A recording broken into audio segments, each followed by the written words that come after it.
Oke.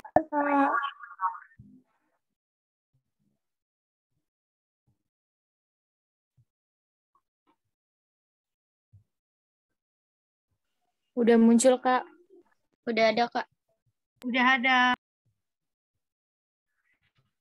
Oke, aku sebelumnya izin off cam ya, takutnya ada gangguan koneksi gitu. Iya, nggak apa-apa. Iya, Kak, nggak apa-apa.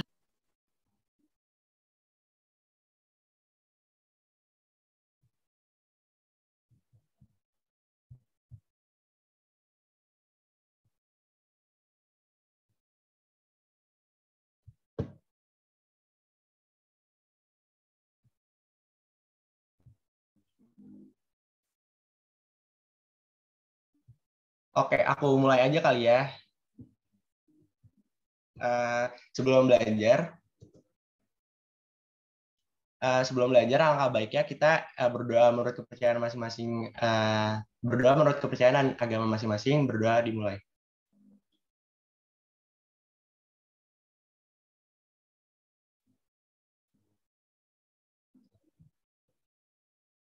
Berdoa selesai.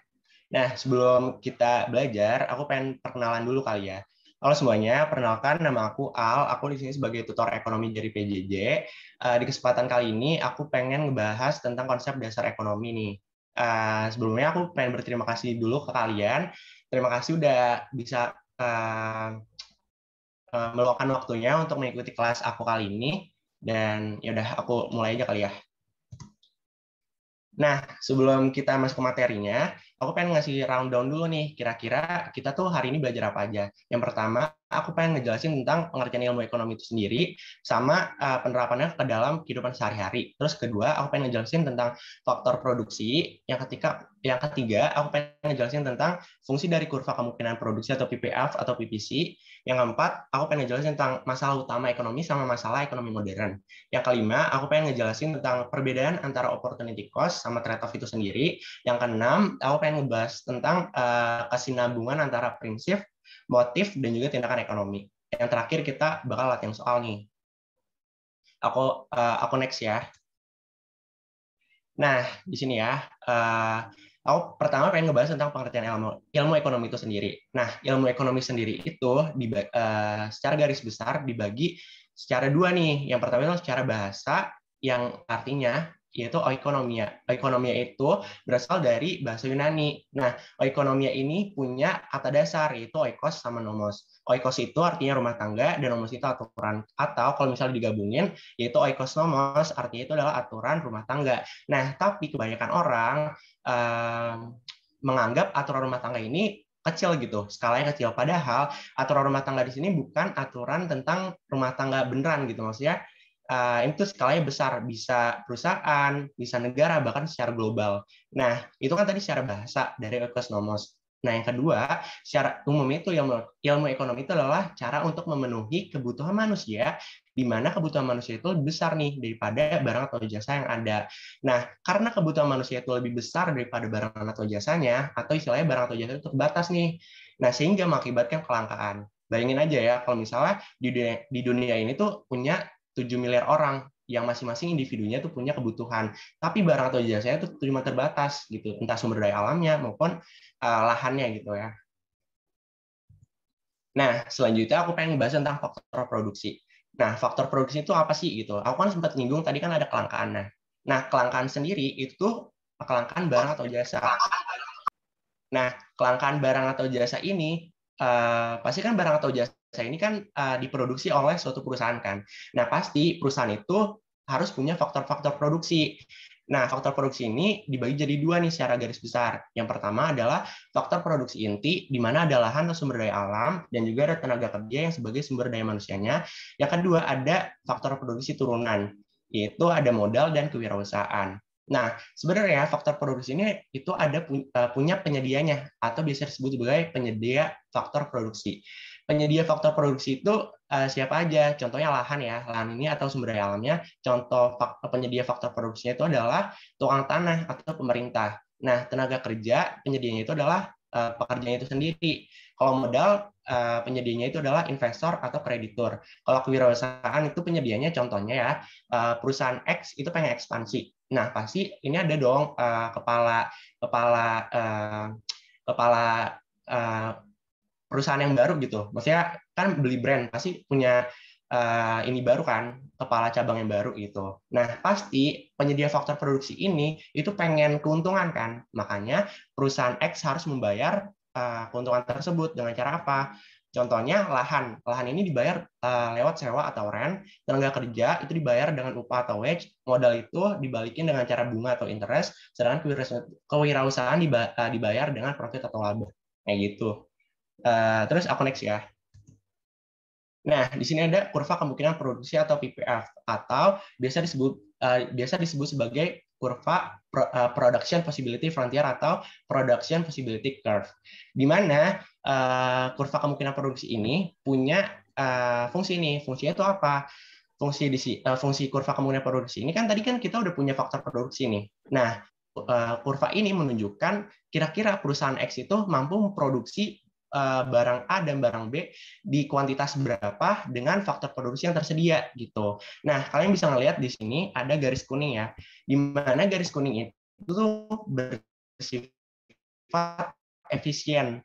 Nah, di sini ada titik A dan titik B, dan ada titik C sama titik D. Kenapa disebut sebagai efisien? Karena perusahaan X itu melainkan bukan dengan C dan D. Kalau misalnya titik C dan D di sini, titik C di sini itu perusahaan X itu nggak mampu mencapai di sini. Kenapa? Karena faktor produksi yang ada itu tuh belum memadai gitu, masih kurang faktor produksinya. Gimana caranya perusahaan itu sampai di titik C ini? Yaitu dengan mengupgrade teknologi atau faktor produksinya sendiri. Nah, kalau misalnya di titik D, ini tuh kurang efisien. Kenapa kurang efisien? Karena faktor produksi yang ada itu tuh belum dimaksimalkan. Atau misal modalnya ada 100 juta. Oh, tapi digunainnya baru 50 juta gitu. Jadi belum efisien. Gitu sih. Kalau misalnya untuk soal contoh kurva kemungkinan produksi biasanya itu ditanya fungsinya sih, lebih ke fungsi gitu. Terus next, aku pengen ngebahas tentang masalah ekonomi. Nah, di sini aku pengen ngasih gambaran ya. Contohnya Mawar nih. Mawar ini punya kebutuhan kayak laptop, terus mobil, makanan, sama rumah nih misal. Nah, kebutuhan si Mawar ini banyak nih, tapi barang atau jasanya itu terbatas doang. Makanya terjadilah kelangkaan. Nah, masalah utama ekonomi itu apa sih? Yaitu kelangkaan itu sendiri gitu. Nah, bayangin aja ya, yang tadi aku sempat bilang, manusia itu tuh banyak banget di dunia ini, 7 miliar orang, bayangin kan. Nah, tapi punya kebutuhannya masing-masing nih, tapi barang atau jasanya terbatas, kayak gitu. Jadilah kelangkaan ekonomi.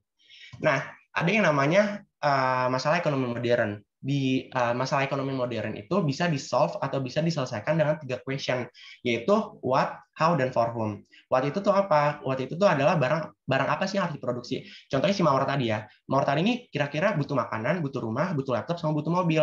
Tapi si Mawar ini harus ngelis gitu ya. Kira-kira dia tuh butuhnya yang mana dulu sih? Yang paling urgent yang mana dulu gitu. Contohnya dia tuh milihnya makanan gitu ya. Makanan, kalau nggak ada makanan ya meninggal gitu kan. Yang kedua baru rumah nih. Kenapa rumah? Karena kalau nggak ada rumah ya kepanasan, kedinginan gitu ya.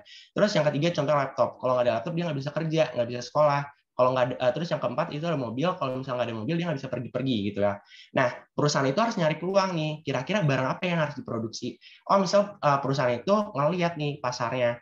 Oh, ternyata masyarakat tuh butuhnya makanan. Oh, fix. Berarti kita harus bikin makanan. Nah, setelah kita udah tahu nih barang apa yang harus diproduksi, selanjutnya itu kita harus tahu juga how-nya atau gimana cara metodenya gitu. Contohnya untuk mengolah makanan, ya pasti kita butuh alatnya, butuh bahannya, butuh resepnya, dan lain-lain gitu ya. Nah, ketika kita udah nentuin metodenya, baru kita harus ngeliat juga yang namanya pasar kita tuh siapa sih? Entah itu anak muda, orang tua, balita, dan lain-lain gitu kan. Makanya kalau untuk merekap masalah ekonomi ini, intinya itu adalah masalah utama ekonomi adalah kelangkaan, sedangkan masalah ekonomi modern itu bisa di-solve dengan 3 question tadi, yaitu what, how, dan for whom. Gitu. Terus selanjutnya aku pengen ngebahas tentang opportunity cost sama trade-off di sini ya. Nah, aku ngebawa Mawar lagi gitu ya. Nah, Mawar tadi kan punya keinginan banyak ya, laptop, mobil, makanan, rumah gitu ya. Nah, Jadilah kebutuhan itu lebih besar daripada barang dan jasanya yang mengakibatkan kelangkaan. Kalau misalnya diambil dari definisi opportunity cost sama trade-off, itu mungkin bahasanya tuh rumit banget gitu ya. Tapi di sini aku pengen ngesimpelin dan pengen bikin konsep gitu ya. Opportunity cost itu kan artinya biaya peluang ya, di mana biaya yang dikeluarkan untuk mendapatkan sesuatu yang maksimal atau kepuasan yang maksimal gitu. Sedangkan trade-off ini adalah barang yang dipilih oleh suatu individu atau suatu kelompok. Makanya aku pengen bikin konsep di sini kalau ya trik ini yang ngelis gitu kan, ngelis yang paling penting itu makanan, terus yang kedua tuh rumah, yang ketiga laptop, yang keempat mobil gitu. Nah, kalau misalnya kita ambil dari definisi opportunity cost sama trade off, ternyata yang first base itu disebut sebagai trade off. Kenapa trade off? Karena itu barang yang dia pilih gitu intinya. Sedangkan opportunity cost itu adalah second base-nya atau kedua yang paling baik. Kalau misalnya nggak ada makanan, ya pasti si mawar milihnya rumah kayak gitu. Terus selanjutnya aku pengen bahas motif ekonomi nih. Motif ekonomi itu, kalau misalnya diambil secara definisi ya, motif ekonomi itu adalah segala hal yang menyebabkan seseorang melakukan tindakan ekonomi. Atau lebih simpel itu adalah motif ekonomi lebih ke hasrat gitu, pengen, keinginan suatu individu atau suatu kelompok melakukan tindakan ekonomi. Nah, di sini tuh ada macam-macam motif ekonomi. Tapi kalau misalnya mau lebih simpelin lagi, aku bagi jadi dua nih secara garis besar, yaitu motif ekonomi secara internal maupun eksternal. Kalau misalnya motif ekonomi secara internal itu tuh dari dalam diri sendiri atau dari kita sendiri gitu, hasrat keinginan diri sendiri. Beda dengan motif ekonomi eksternal, di mana ini tuh adalah lingkungan sekitar yang mempengaruhi motif ekonominya gitu. Contohnya gimana? Contoh motif ekonomi internal itu adalah ketika kita lapar deh. Nah, kalau kita lapar itu kan pasti kita ingin makan gitu kan. Nah, kalau misalnya kita ingin makan, pasti kita bakal beli makan. Nah, beli makannya itu adalah tindakan ekonomi, gitu. Kalau misalnya motif ekonomi eksternal, contohnya ya, misal teman kamu beli iPhone, terus kamu ikutan. Nah, itu adalah motif ekonomi yang dipengaruhi oleh lingkungan sekitar atau motif ekonomi eksternal. Kalau misalnya diklasifikasi lebih rinci, macam-macam motif ekonomi itu aku ambil contoh cuma 5 nih di sini, tapi asli itu lebih luas lagi, lebih banyak gitu ya. Yang pertama itu adalah motif memenuhi kebutuhan serta meningkatkan taraf hidup. Yang kedua, motif memperoleh keuntungan. Yang ketiga, motif penghargaan. Yang keempat, motif kepuasan sama motif sosial. Sebenarnya ini masih banyak banget karena setiap individu itu mempunyai motif ekonomi yang berbeda-beda kayak gitu. Nah, selanjutnya ada prinsip ekonomi nih. Nah, prinsip ekonomi itu dibagi jadi dua. Sebenarnya sama aja sih, tapi beda perilakunya aja. Yang pertama itu adalah berusaha dengan pengorbanan sekecil-kecil ya untuk memperoleh hasil tertentu atau berusaha dengan pengorbanan tertentu untuk memperoleh hasil maksimal. Maksudnya gimana? Maksud dari yang pertama itu adalah berusaha dengan pengorbanan sekecil-kecilnya. Contohnya ya, ketika kamu pengen masuk PTN nih, misal kamu tuh pengen masuk PTN top 3 UI, ITB, UGM, tapi kamu tuh belajarnya males-malesan, pasti kamu tuh nggak bakal bisa, bukan yang nggak bakal bisa dapat ya, maksudnya kayak peluang kamu untuk masuk sana kecil gitu. Kenapa? Karena kamu melakukan pengorbanan sekecil-kecilnya, makanya kamu memperoleh hasilnya tertentu doang gitu. Beda dengan berusaha dengan pengorbanan tertentu untuk memperoleh hasil maksimal. Contohnya pengorbanan tertentu di sini itu kamu belajar mati-matian gitu, kamu ikut PJJ, kamu ikut les yang lainnya gitu ya. Nah makanya kamu kemungkinan besar untuk bisa masuk ke top 3. Makanya hasilnya itu adalah maksimal gitu. Gitu sih kalau misalnya prinsip ekonomi. Terus selanjutnya aku mau ngebahas tentang tindakan ekonomi. Tindakan ekonomi di sini itu tuh dilakukan oleh semua orang, semua manusia, dari bayi sampai kakek nenek juga pasti melakukan tindakan ekonomi. Nah, tujuannya itu adalah untuk memenuhi kebutuhan manusia agar dapat mencapai suatu kesejahteraan. Nah, tindakan ekonomi ini dibagi jadi dua nih jenisnya. Ada tindakan rasional sama tindakan irasional. Tindakan rasional di sini itu demi keuntungan. Sebenarnya tuh tindakan rasional itu lebih lebih luas definisinya. Tapi aku simpelin di sini yaitu demi keuntungan. Maksudnya gimana tuh Kak? Maksudnya tuh contoh ya. Contoh aku ngebawa si Mawar tadi. Contoh Mawar itu pengen beli hijab deh. terus dia buka toko oren gitu. Nah, ketika dia searching hijab merek X gitu, nah pasti kan ada beberapa toko kan, ada toko A sama toko B nih contoh. Toko A itu contohnya harga hijab merek X itu tuh di harga 40.000, sedangkan hijab merek X di toko B harganya 30.000. Terus si Maury itu belinya di toko B dong pasti, karena demi keuntungan. Nah, itu yang disebut sebagai tindakan ekonomi rasional. Kalau misalnya tindakan irasional, itu adalah demi kepuasan, tapi berujung kerugian. Maksudnya gimana? Biasanya itu lebih ke sultan sih. Contohnya ya, si Mawar tadi, karena nafsu, dia tuh main belinya di toko A aja, seharga 40.000. Padahal di toko lain tuh ada loh harga yang lebih murah. Nah, ketika si Mawar itu udah beli di harga 40.000, pasti dia puas dong. Tapi ketika dia cross check lagi di toko lain, itu pasti berujungnya kerugian, atau dia ngerasain kayak kok ada yang lebih murah ya, kayak gitu. Sebenarnya konsep dasar ekonomi itu sesimpel itu sih, dari mulai definisi, terus kurva, terus motif, prinsip, tindakan, sama masalah. Sebenarnya itu doang. Kalau misalnya ada yang mau nanya, boleh sekarang, atau kita langsung ke lanjut kuis aja. Kak, aku mau nanya, Boleh? yang tadi trade off sama opportunity cost itu masih kurang paham. Oh, bentar. Ini ya. Nah, kalau misalnya opportunity cost sama trade off di sini, aku tuh ngasih konsep sih, di mana trade off itu adalah yang paling baik. Contoh kan si Mawar tadi nih. Mawar itu kan karena barang atau jasa itu terbatas, pasti kan langka dong. Otomatis si Mawar ini nggak bisa nih beli semua ini dalam sekaligus gitu. Makanya si Mawar ini ngurutin kan, oh yang paling urgent tuh makanan, yang kedua itu rumah, yang ketiga itu laptop, yang keempat itu baru mobil gitu. Nah, karena si Mawar ini udah ngelis tuh yang dari yang paling urgent sampai yang nggak paling urgent, oh ternyata dapat nih gitu. Nah, arti dari trade off ini sendiri kan pilihan yang emang diambil gitu. Ini lebih simpelnya lagi kata-katanya ya. Kecuali dengan opportunity cost. Opportunity cost itu intinya adalah biaya yang dikeluarkan oleh si Mawar ini untuk mendapatkan si trade off-nya ini gitu. Makanya di sini aku kasih konsep kalau misalnya trade off itu adalah yang terbaik gitu ya, first best, yang kedua kalau misalnya rumah ini sebagai opportunity cost atau second best-nya kayak gitu. Terjawab nggak? Ya, udah. Makasih, Kak. Iya, sama-sama. Kita lanjut ke kuis kali ya. Oke. Cara jawabnya di kolom chat kali ya. Atau kalau misalnya ada yang mau ngejelasin, bisa langsung on mic aja. Nah, ini. Yang pertama, ilmu ekonomi timbul karena yang A dipaksakan oleh pemerintah karena undang-undang, yang B kebutuhan manusia tidak seimbang dan alat pemuas kebutuhan, yang C desakan kaum kapitalis, yang D konsensus organisasi ekonomi dunia, yang E adanya usaha mengetahui seluk-beluk perdagangan. Kira-kira apa? Iya, benar ya, B. Kalian keren-keren banget sih. Benar ya, karena kebutuhan manusia itu tidak seimbang dan alat pemuas kebutuhan. Makanya lahirlah ilmu ekonomi, kayak gitu. Benar-benar, kalian keren. Aku next ya, ke nomor soal 2.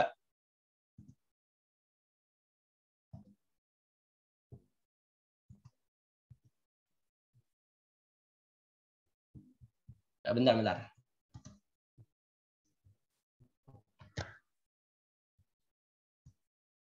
Kok dia nggak mau next ya?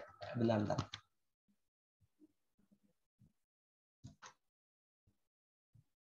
Kayak ada kendala deh, bentar ya. Aku stop share screen dulu, baru nanti aku share.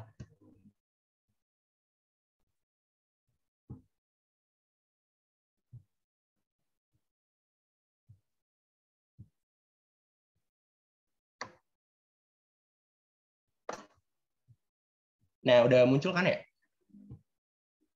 Iya, udah. Udah, Kak. Udah, Kak. Oke, kita langsung ke nomor 2 nih. Adanya kelangkaan menimbulkan yang A, problem of choice, yang B, motif ekonomi, yang C, hukum ekonomi, yang D, politik ekonomi, atau yang E, fasilitas. Ibaratnya yang mana? Iya, benar yang A ya. Kenapa sih yang A? Karena kelangkaan ini kan pasti kayak si Mawar tadi nih, pasti kan dia bingung dong milih yang mana nih kira-kira dari yang paling urgent sampai yang nggak paling urgent gitu kan. Makanya adanya kelangkaan itu menimbulkan problem of choice ini sendiri kayak gitu. Kalau motif ekonomi enggak ya, karena motif ekonomi itu adalah hasrat atau keinginan kita gitu. Kalau hukum ekonomi juga enggak, apalagi hukum politik, apalagi fasilitas gitu.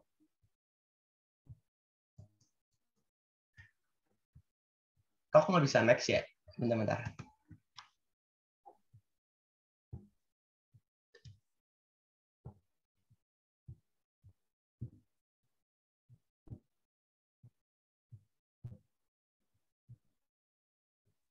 Kelihatan nggak? Udah ya. Nah, kita Ya, tiga udah. ini. Kelihatan kan ini ya tulisannya? Ya, kelihatan.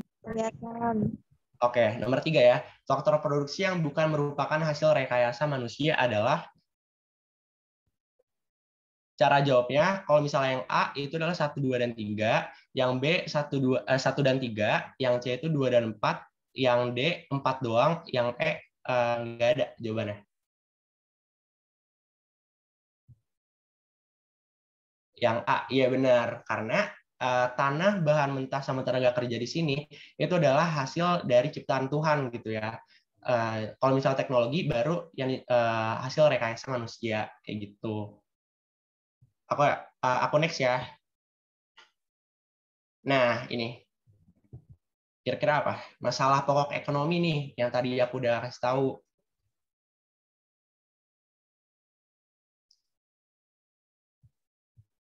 Iya, benar ya, yang A, yang for whom, how, dan what.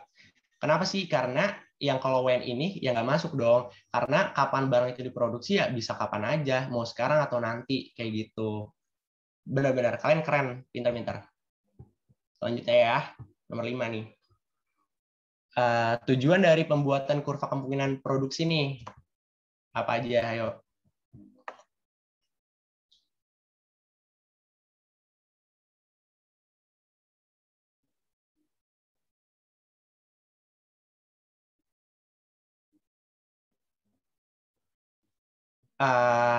Sebenarnya tujuan dari pembuatan kurva kemungkinan produksi ini bukan yang B. Kenapa bukan yang B? Karena kurva di sini bukan maksud untuk mencegah perekonomian dari pekerja yang tidak produktif, tapi yang benar itu adalah yang E. Kenapa yang E? Karena menunjukkan produk alternatif nih yang bisa dipilih dalam menggunakan faktor produksi. Contohnya gimana sih? Aku kasih tahu ya di slide ini. Nah, jadi kan dengan, bentar ya, aku close dulu nih chatnya.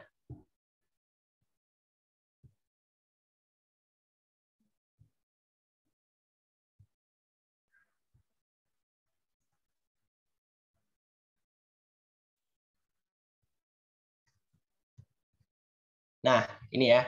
Maksudnya alternatif itu gimana? Maksudnya ya, dengan faktor produksi yang tersedia, itu kira-kira perusahaan X itu memproduksi untuk barang A dan barang B itu gimana aja sih? Pasti kan ada barang alternatif kan di sana, kayak gitu. Jadi, yang benar itu tujuannya adalah untuk mengetahui seberapa banyak sih produk A dan produk B itu diproduksi oleh perusahaan X dengan faktor produksi yang ada kayak gitu. Gitu aja sih sebenarnya dari aku. Kalau misalnya soal selanjutnya itu biasanya aku kasih ke mentor. Kalau kalian yang lolos ke grupnya mungkin bisa dapat soalnya. Menurut aku cukup sekian dari aku. Kalau misalnya ada yang mau nanya-nanya tentang PTN atau UTBK, boleh banget sih kita sharing-sharing.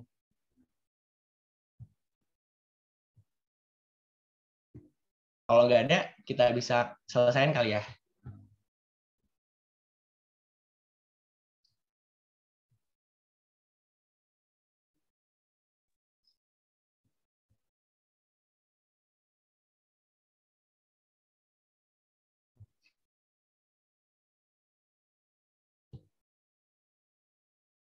Kalau misalnya rekomendasi buku, kalau pas aku belajar itu dari Wangsit. Tapi Wangsit itu kunci jawabannya itu banyak yang salah. Nah, makanya kalian tuh beruntung banget kalau misalnya kalian lolos PJJ karena ketemu teman-teman sefrekuensi gitu, seperjuangan. Jadi bisa discuss bareng karena pas aku TBK juga itu tuh belajarnya bareng-bareng gitu, jadi lebih seru. Terus pas kalian lolos bareng-bareng juga punya satisfying tersendiri gitu loh. aku jurusan akuntansi. Sebenarnya ya, aku tuh lolos di UPN kan. Aku lolos di UPN jurusan akuntansi. Tapi kenapa nggak aku ambil? Karena aku sekarang kerja gitu. Jadi ya alhamdulillah aja sih gitu. Nah, Kak bagusan Wangsit atau The King sebenarnya? Sebenarnya kalau misalnya untuk TPS aku lebih milih The King, tapi kalau misalnya untuk